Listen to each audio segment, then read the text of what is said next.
Hi guys, and welcome to another tutorial in winCC Siemens. What we're going to have a look at today is another useful little object, which is the bar object here. We're just going to open that up a little bit so you can see a little better. What we have here under the general properties is it comes up as default with a static value of 100, which is our upper limit, and a minimum value, which is our lower limit. Now what we're going to do, or what I've previously done, is I've added 3 more internal tags. Of course these can be linked through to your PLC if that's where you're going to get your data from, but I've set them all again for integer values. So I'm going to use the upper tag for 3, the process tag, that's going to be actual value, as 4, and set our lower limit as tag 5.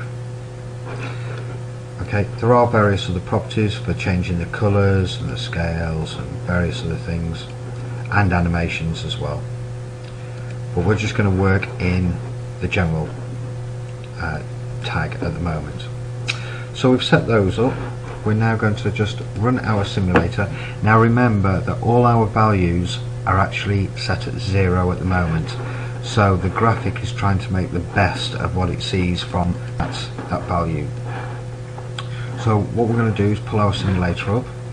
We're going to get our 3 tag, which is our maximum value, our 4 tag, which is our process, our actual value, and tag 5, which is our minimum. So we'll set the upper limit to 50.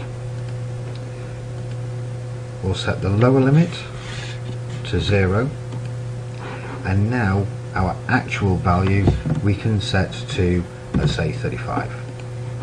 And there we go. Our graphic now changes it, and I can change anywhere between those 2 values.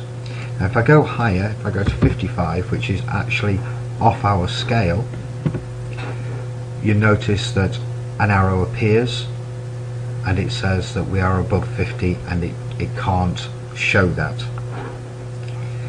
If we set our lower limit to 20, you'll see that our bar starts at 20 and ends with 50, but if I put my actual value to 15, to the below the 20 value, again an arrow appears to say that our value has gone below the scale that is shown. So again, you've just got to be careful on knowing what values to expect and change your scales to that.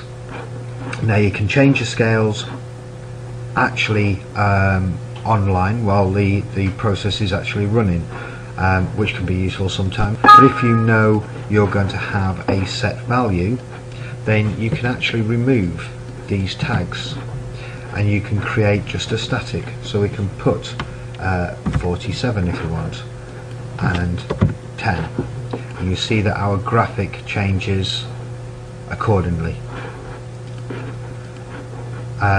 So if you know you're just going to run a static value, then just put the static value in and use the middle tag, which is your process X value, to create the position of your bar.